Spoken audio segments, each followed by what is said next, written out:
Hello my dear students, how are you all? Students, welcome to our YouTube channel Alok professionals. Students, हम लोग BCom first year first semester का एक important core paper पढ़ रहे थे जो है कॉस्ट अकाउंटिंग।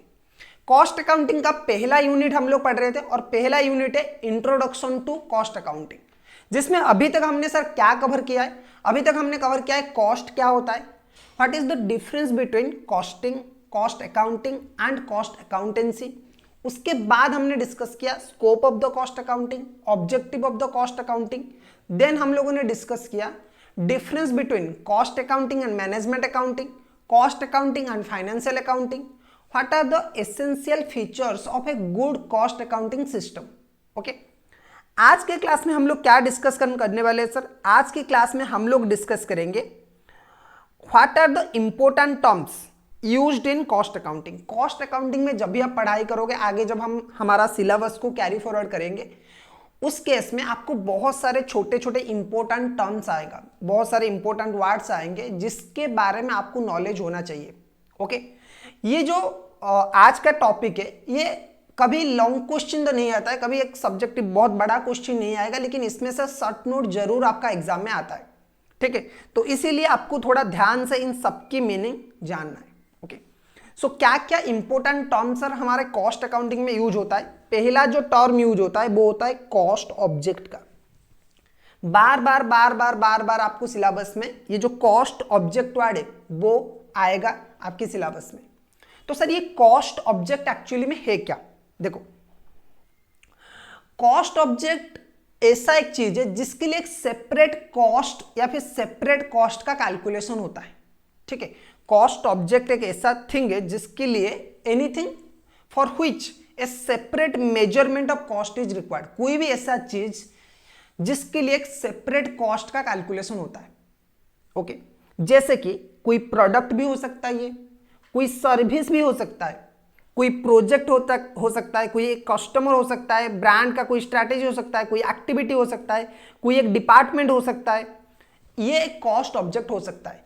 कोई भी चीज जिसके लिए आप एक सेपरेट कॉस्ट का कैलकुलेशन करते हो, एक सेपरेट कॉस्ट का कंप्यूटेशन या फिर कैलकुलेशन करते हो, वो है आपका कॉस्ट ऑब्जेक्ट। अब इस प्रोडक्ट का कॉस्ट कितना है अगर मैं कैलकुलेट करूं, तो ये प्रोडक्ट, ये जो मैंने जो ये जो पेंसिल पकड़ा है, ये क्या है? ये कॉस्ट ऑब्जेक्ट है। मेरा जो फोन है वो एक कॉस्ट ऑब्जेक्ट है। ठीक है, तो हर एक उसी तरह से कोई प्रोडक्ट हो सकता है, मैं जो आपको क्लासेस प्रोवाइड कर रहा हूं या फिर मैं जो क्लासेस अपना बेच रहा हूं वो भी एक कॉस्ट ऑब्जेक्ट है, क्योंकि उसके लिए भी कॉस्ट हम निकाल सकते हैं। कोई सर्विस है, ठीक है, कोई कस्टमर है, कोई पर्टिकुलर कस्टमर के लिए भी आप कॉस्ट निकाल सकते हो। सपोज जो कारपेंटर इंडस्ट्री होता है, जो मतलब जॉब कॉस्टिंग है, आप किसी टेलर के पास जाओगे तो वो आपके लिए एक सेपरेट कॉस्ट निकाल के देगा कि आपका मैं ये चीजें बनाऊंगा, आपको एक सेपरेट कॉस्ट दूंगा। या फिर ऐसा भी हो सकता है कि आपने किसी कारपेंटर के पास गए बेड बनाने के लिए, वो आपके लिए एक सेपरेट कॉस्ट निकाल के देगा। ठीक है, सो कॉस्ट ऑब्जेक्ट का मतलब क्या है? Cost object is anything for which A separate measurement of costing is required. जिसके लिए एक सेपरेट मेजरमेंट रिक्वायर्ड होता है ना, जिसके लिए आप कॉस्ट को सेपरेटली कैलकुलेट करते हो, वो आपका कॉस्ट ऑब्जेक्ट है। ठीक है, अब जैसे मैंने बताया, it may be cost object में भी ए प्रोडक्ट, में भी ए सर्विस, में भी ए प्रोजेक्ट, में भी ए कस्टमर, में भी ए ब्रांड कैटेगरी और ए ब्रांड कैटेगरी और एन एक्टिविटी और ए डिपार्टमेंट और ए प्रोग्राम। कुछ कॉस्ट ऑब्जेक्ट की अगर हम एग्जांपल यहां पे ले, देखो, अगर प्रोडक्ट की मैं बात करूं कि प्रोडक्ट है आपका कॉस्ट ऑब्जेक्ट, तो उस केस में प्रोडक्ट के केस में कॉस्ट ऑब्जेक्ट की एग्जांपल अगर मैं ले, टैबलेट हो सकता है, कंप्यूटर हो सकता है, एक कार हो सकता है, बुक हो सकता है, स्मार्टफोन हो सकता है। ये सब एक क्या है? जो भी गुड्स है। जैसे ये कॉस्ट ऑब्जेक्ट है, मेरा जो मोबाइल है वो एक कॉस्ट ऑब्जेक्ट है। तो ये सारे क्या है? कॉस्ट ऑब्जेक्ट्स है। ओके, सर्विस की अगर मैं बात करूं, airline flight from Delhi to Mumbai, ठीक है, आप मुंबई टू दिल्ली जा रहे हो, आपका जो फ्लाइट है वो क्या है? कॉस्ट ऑब्जेक्ट है। उसके लिए आपको टिकट पे करना पड़ता है, टिकट करना पड़ता है। ठीक है, कॉन्करेंट ऑडिट, अगर कोई चार्टर्ड अकाउंटेंट है, वो किसी फार्म का ऑडिट कर रहा है, किसी कंपनी का ऑडिट कर रहा है, तो वो भी है। यूटिलिटी बिल सबसे बेस्ट एग्जांपल आपके लिए है, यूटिलिटी बिल या फिर पेमेंट फैसिलिटी। यूटिलिटी बिल मतलब मोबाइल का जो आप रिचार्ज करते हो, आप जो टीवी का रिचार्ज करते हो, नेटफ्लिक्स, जियो, जो भी प्रोडक्ट का आप रिचार्ज करते हो, यूटिलिटी बिल वगैरह हो गया, क्रेडिट कार्ड का बिल हुआ, ये एक सर्विस है। प्रोजेक्ट की बात करूं तो कोई अगर बड़ा सा प्रोजेक्ट चल रहा है, जैसे सपोज मेट्रो का प्रोजेक्ट चल रहा है या फिर कोई रोड प्रोजेक्ट चल रहा है, तो उसके लिए भी आप सेपरेट कॉस्ट निकाल सकते हो। तो कोई प्रोजेक्ट भी आपका कॉस्ट ऑब्जेक्ट हो सकता है। एक्टिविटी की अगर मैं बात करूं, कोई एक्टिविटी भी आपका कॉस्ट ऑब्जेक्ट हो सकता है, जैसे कि quality inspection of the materials, quality inspection of the materials, placing of the order, activity. ये काम के लिए भी आपका क्या होता है, सेपरेट कॉस्ट लगता है। डिलीवरी, इन सब के लिए क्या होगा, आपका सेपरेट कॉस्ट ऑब्जेक्ट हो सकता है।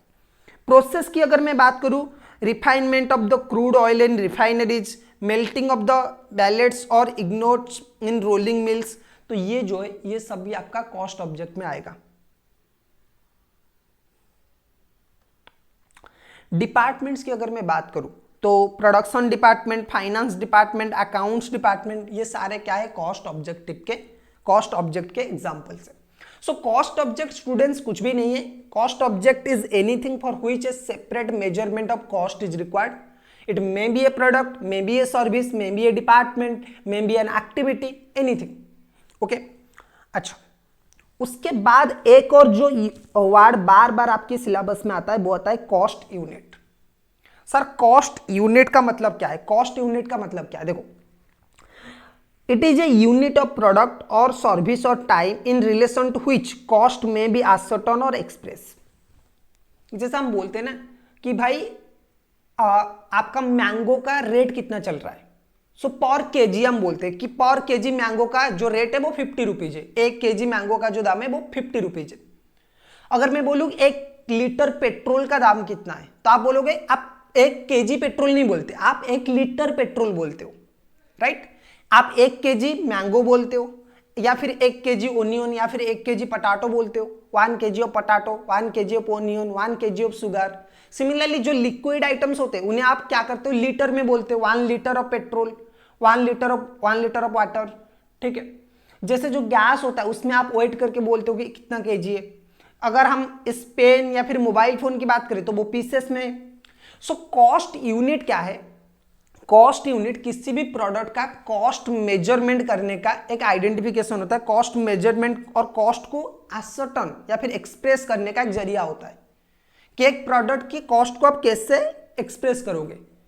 मैंगो का 1 केजी का मैंगो कितना है, चावल का, राइस का पर क्विंटल राइस का रेट कितना है, ठीक है। पर केजी भी बोल सकते हो, पर क्विंटल भी बोल सकते हो, ठीक है। तो उस केस में कॉस्ट यूनिट का मतलब क्या है? देखो, it is a unit of the product और सर्विस और टाइम और कॉम्बाइन ऑफ दिस। ओके, किसी भी प्रोडक्ट का किसी भी प्रोडक्ट का सर्विस या फिर कोई टाइम है, एक it is a unit of product और सर्विस। जैसे सर्विस को या फिर आपकी प्रोडक्ट को कोई भी एक यूनिट मेजरमेंट में एक्सप्रेस किया जाता है in relation to which cost may भी असर्टेन और एक्सप्रेस। जैसे हम लोग चावल को केजी के हिसाब से मेजर करते हैं, पेट्रोल को हम लोग लीटर के हिसाब से मेजर करते हैं। तो 1 लीटर का प्राइस, 1 लीटर वाइज हम पेट्रोल का प्राइस निकालते हैं, तो जो लीटर है वो क्या है, कॉस्ट यूनिट है, ठीक है। अच्छा, कॉस्ट ड्राइवर सर क्या है? कॉस्ट ड्राइवर का मतलब क्या है? देखो, cost driver in a factory is a factor और variable. Cost driver is a factor और variable which affect the level of cost. Generally it is an activity which is responsible for cost incurrence. Level of activity और volume of production is the example of cost driver. देखो, cost driver का मतलब क्या होता है? Cost driver का मतलब होता है कि जो फैक्टर या फिर जो एक्टिविटी आपके कॉस्ट को क्या करता है, इन्फ्लुएंस करता है, या तो इंक्रीज कर सकता है या तो डिक्रीज कर सकता है। कोई ऐसा अगर फैक्टर है जो आपकी कॉस्ट को इंक्रीज कर सकता है एंड आपकी कॉस्ट को डिक्रीज कर सकता है, तो उसे हम बोलेंगे कॉस्ट ड्राइवर। सर एक एग्जांपल बताइए। सपोज हमारी कंपनी में या फिर हमारी फैक्ट्री में मेंटेनेंस का वर्क चल रहा है, ठीक है। सो ये जो नंबर ऑफ मेंटेनेंस है, मेंटेनेंस का खर्चा कैसे आता है? जितनी बार आप मेंटेनेंस करोगे खर्चा उतना ज्यादा आएगा, जितना कम आप मेंटेनेंस करोगे उतना खर्चा कम आएगा, ठीक है। So number of maintenance is cost driver. Cost driver क्या है यहाँ पे? Number of maintenance. जितने बार आप मेंटेनेंस करोगे उतना कॉस्ट ज्यादा आएगा, जितना कम आप मेंटेनेंस करोगे उतना कम आएगा। इसीलिए लिखा गया है cost driver is a factor और a variable which affect the level of cost. Generally it is an activity which is responsible for cost incurrence. Level of activity or volume of production is the example of cost driver. An activity may be an event, task or unit of work. कुछ भी हो सकता है, unit of work हो सकता है, activity हो सकता है, इवेंट हो सकता है, ठीक है। ओके, अब बात करते हैं रेस्पॉन्सिबिलिटी सेंटर। बार बार ये वर्ड भी आपका आएगा कि सर रेस्पॉन्सिबिलिटी सेंटर क्या होता है, एक ऑर्गेनाइजेशन में रेस्पॉन्सिबिलिटी सेंटर का मतलब क्या है। देखो, responsibility center refers to a particular segment or unit of an organization for which a particular manager, employee or department is held responsible and accountable for its business goals and objectives. Responsibility center क्या है कि एक organisation का ऐसा department है जो responsible होता है एक उस पर्टिकुलर डिपार्टमेंट में जो भी लॉस हो रहा है, जो भी प्रॉफिट हो रहा है, जो भी इनकम हो रहा है, जो भी एक्सपेंडिचर हो रहा है। Okay, responsibility center refers to a particular segment or unit of an organization for which a particular manager, employee or department, कोई उस सेंटर का मैनेजर हो सकता है, कोई एम्प्लॉय हो सकता है, फिर कोई डिपार्टमेंट हो सकता है, is responsible and accountable for its business goal and objectives. Okay, अब it refers to that part of the company where a manager has authority and responsibility. देखो, रेस्पॉन्सिबिलिटी सेंटर में आपको एक ऑर्गेनाइजेशन, एक कंपनी बहुत बड़ा होता है, ठीक है। आप टाटा जैसे कंपनी को देख लीजिए, उसमें डिफरेंट छोटे छोटे डिपार्टमेंट्स हैं, क्योंकि आज इतना बड़ा कंपनी टाटा स्टील एक इतना बड़ा कंपनी कि उसे कोई सिंगल पर्सन मैनेज नहीं कर सकता, ठीक है।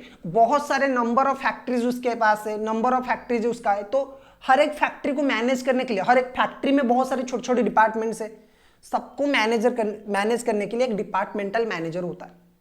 हर एक डिपार्टमेंट को आप रेस्पॉन्सिबिलिटी सेंटर तब बोलोगे जब क्या होगा कि उस डिपार्टमेंट मैनेजर के पास सारा का सारा अथॉरिटी है एंड रेस्पॉन्सिबिलिटी है कि उस डिपार्टमेंट में अगर प्रॉफिट होगा तो वो रेस्पॉन्सिबल है, लॉस होगा तो वो रेस्पॉन्सिबल है।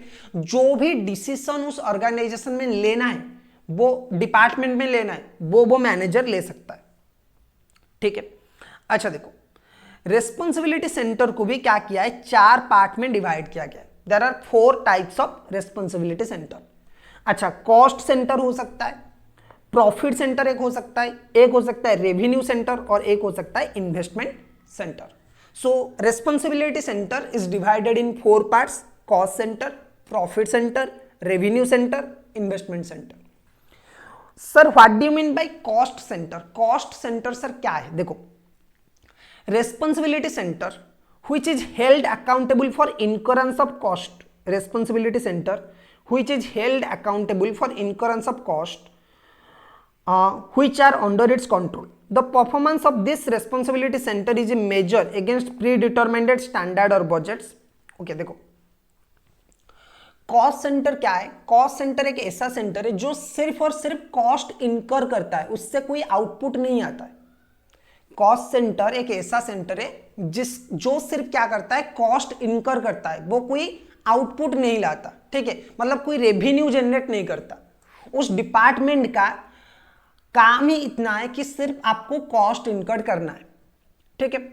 अब सर इसमें प्रॉब्लम क्या होगा? कॉस्ट अगर आप इनकम करते हो तो प्रॉब्लम क्या होगा? देखो, प्रॉब्लम यहां पे ये है कि आपकी एफिशिएंसी कैसे मेजर किया जाएगा। कॉस्ट सेंटर वो सेंटर है जो सिर्फ the responsibility centre which is responsible, which is held accountable for incurrence of cost which are under its control. जो भी कॉस्ट उस डिपार्टमेंट के अंडर आता है उसे कंट्रोल करना, उसे मिनिमाइज करना, ये कॉस्ट सेंटर का जिम्मेदारी है, ये कॉस्ट सेंटर का रेस्पॉन्सिबिलिटी है। सो कॉस्ट सेंटर का मतलब ऐसा रेस्पॉन्सिबिलिटी सेंटर जो सिर्फ अकाउंटेबल है उसके अंडर जो भी कॉस्ट आता है उसके लिए।